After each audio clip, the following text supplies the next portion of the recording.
Hey, folks, welcome to a little check-in from yours truly, Sean Michael Cope, and this time, my co-host, Chris Rupp is here for a mini check-in alongside with Sean. This is awesome, man. It's our first check-in. Well, it's our first check-in in quite some time, in a while. July was kind of hairy. It's been a busy month, I think, for both of us. Would you say so?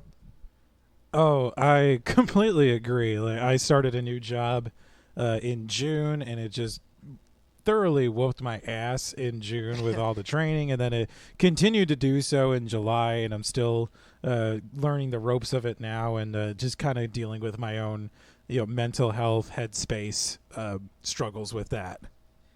Yeah. So I get it. I get that. Jesus, that's never fun. The new job life and trying to get you in, because you work a pretty intense job with a lot of legal stuff. So I get why it's been tough, and I know. So I give you my compassion, Chris.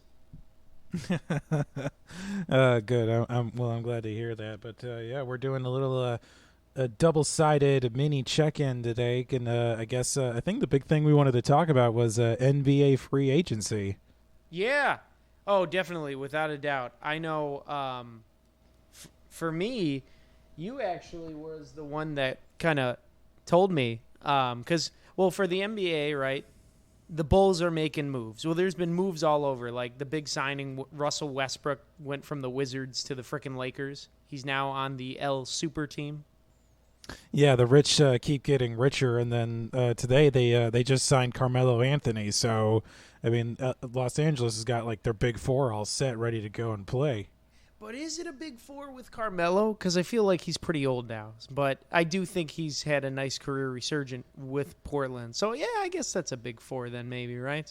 Like Boston. Yeah. Well, then now, with between Anthony Davis, LeBron, and now Westbrook, they don't have a ton of salary cap space, so they just signed a bunch of guys to veteran minimum deals. Like, I know they got Wayne Ellington on a veteran minimum. They got Dwight Howard back his third go-around with the team, because apparently no matter how much he says he doesn't like playing in the Lakers, he's like, I want to go back to the Lakers and win a championship. Isn't that crazy? He was there 1 year, left, comes back, wins a championship, hops on the 76ers, who I personally thought the 76ers were going to go all the way to these past playoffs, but now he's going back. He just wants another ring, man. Yeah, I don't blame him. He's like, 32? He's labored in Orlando for many years, and I think he just wants a chance to cement his legacy and actually prove that he's more than just a one-year wonder kind of guy. Yeah, because he did have a hell of a career with Orlando, and then it kind of fettered out once he left. Also, big trades that are going on is the Chicago Bulls. So this is kind of what prompted me to, hey, dude, let's do a little mini about this. They got DeMar DeRozan, right, as well as Lonzo Ball and Caruso, right? Yeah, they signed Alex Caruso away from the Lakers. And I mean, to me, DeMar DeRozan going to the Bulls just seems like an absolutely come-out-of-nowhere move for the team to be making right now. I'm going to totally agree with you. It's kind of like when they signed Paul Gasol, because the Bulls are always known for never signing the big-name guys. Like, they always strike out on free agency, and not to say DeMar DeRozan's a big name, but he's a pretty damn good player. Yeah, and I think this team was in a decent position where they didn't need to go forward heavy. So all the guys they've signed so far have been guards. I mean, there's still a lot of time left in free agency if they want to make a move for like a backup center, because the DeMar DeRozan move required them to ship Thaddeus Young to San Antonio, which I was a little disappointed with, because I really liked Thaddeus Young. I thought he was great for that team, but now you've got a veteran guard you can play alongside Kobe White if you've got to. Or you can just have DeMar DeRozan and Lonzo Ball guarded up, and then Alex Caruso gives you good veteran minutes off the bench. And yeah, I think now the focus should be to try to sign Zach LaVine to that long-term deal he's been wanting for so long. I know, because they got Zach. I think he only has like a year left, and then I know Lauri Markkanen. he's trying to get out because, and for him, it's kind of tough for me because I personally wouldn't mind signing both of those guys, but I know they're going to. Zach LaVine deserves a big payday. He's a damn good guard. Whereas Lauri Markkanen, it's like he did well his rookie year. Sophomore year was even better, but then the last 2 years, he's just kind of, it seems like he's just gotten worse and worse and doesn't really want to play in Chicago anymore. And it's like, I don't know. They got like that $20 million cap space still before the luxury tax, but it's like, I don't think he's going to bite on that. It's like, do you really want to go in the luxury tax on Lauri Markkanen, who may not even ever be that 20-point, 10-rebound guy we thought he was going to be? No, if I'm going to go into the luxury tax for anybody, it's going to be for Zach LaVine, and that's an easy decision for me to make. I definitely agree with you there. It's just, who knows? Because it's tough, man. It's a real tough move right now. Hopefully they can get that backup, right? A down low guy. Because if they sign Zach to that long-term deal, then they're pretty much, this is it. This is going to be the roster for the next 3 to 4 years.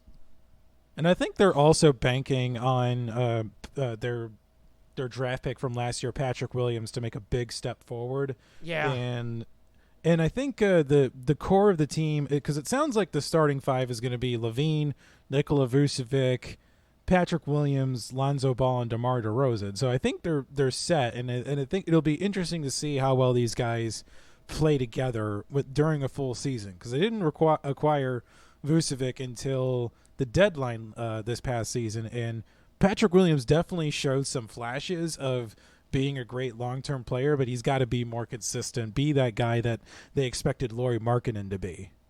Yeah. And I mean, he's not bad though. Patrick Williams, for a young kid, and he's like kind of undersized. I think he's going to, he showed flashes throughout the year. So I think this is going to be a next big year for him to step up, and hopefully being surrounded by, like Ball, DeRozan, he can grow even more as a player, because the great thing about Lonzo Ball and I think also Mark DeRozan is they're like utility guys in baseball. They do everything. They can pass, they can rebound, they can score. I mean, they're really all around good players. Yeah, and hopefully this is the year that they finally put it together, because under Billy Donovan last season, I think they had a lot of stretches where they looked like they were great, and then they just tank. They would win 3 or 4 in a row and then lose their next 6, and you can't do that, especially with how stacked the Eastern Conference seems to be every year. I know. I think, we met offline last week, and I think the biggest problem that the Bulls have had as an organization in the past decade is the lack of trainers. Like, their just training staff sucks. It just seems like none of these players can ever stay healthy. Or it's like whenever you get one player that's really healthy, then someone else goes down. Like they never could have a core lineup stick together. It was like under Tom Thibodeau after he left, then it was just like 5 years of changing the coaches every 2 years, plus being coupled when there was a good core, people getting injured. So I really hope that this team can really stay healthy, because that's really, I think, the only thing that's going to be against them right now is their health. Man, I hope so too, but if they do manage to stay healthy, I mean, this is going to be a fun team to watch next season. Definitely. Oh, without a doubt. And real quick, did you see all the trades the Cubs made?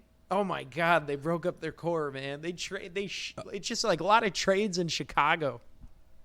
Oh, I wanted to cry after reading all that, because I'm actually going to a game this coming weekend, and I was, now all my 3 favorite guys are going to be gone, and a bunch of no-names are going to be out there, be like, I don't know who to cheer for. I mean, unless Kyle Hendricks is pitching, I'm just going to be like, who is even hitting right now? I know. It's literally, they got rid of everyone. Rizzo, Bryan, Baez, Kimbrel. It's just crazy. I mean, it's an end of an era, end of a dynasty for sure, or hopefully the what was supposed to be a dynasty. Hey, we still got 1 World Series ring out of it, and I'm okay with that. If you'd have told me 10 years ago that, like, hey, you're gonna have to go through like 3 or 4 years of losing really, really badly, but in the end, you're gonna win a championship and you're gonna have sustained success for a few years, like, I would have. That was an easy decision for me. I would have taken that in a second. Yes, I agree. It was that was such a great year, great season with them, and it was a lot of fun. It was a lot of fun. It's a good memory. Hopefully, it doesn't take another 100 years for them to frickin' win, though. I don't know. I'm gonna have to find a way to try and stay alive for that 108 years, though. Right? Oh my God. Well, rock on, man. Me too. If we can find some type of fountain of youth, we'll jump into that stuff. Um, well, outside of that, anything else big before we sign off? Any good movies or anything? I know I saw Suicide Squad is coming out pretty soon. Yeah, I've actually decided to get off of my Quiet Place 2 rant and went back to the movie theaters. I saw Snake Eyes last weekend. That was okay, although I feel like whoever wrote that movie should be fired. And then I'm gonna go check out Disney's Jungle Cruise tomorrow. That's date night with my lady. Hey. And yeah, I'm excited to see that. I'm wondering, and it's gonna get my head working of what other Disney rides can be turned into a movie. I don't know. I would like to see maybe a test track movie. Just the robots in the car factory just go insane and start making cars, and all they do is crash into each other and try to kill people. That would be interesting. Yes. Well, thank you so much for jumping on this little check-in for us. I promise, folks, we will get another episode out soon. Black Widow's coming out very, very shortly, and then we will resume our Rise of the Planet of the Apes trilogy, Planet of the Apes trilogy. So just wanted to let you all know from Chris and myself that we're still making stuff. Check it out, and we'll be back to you shortly, all right?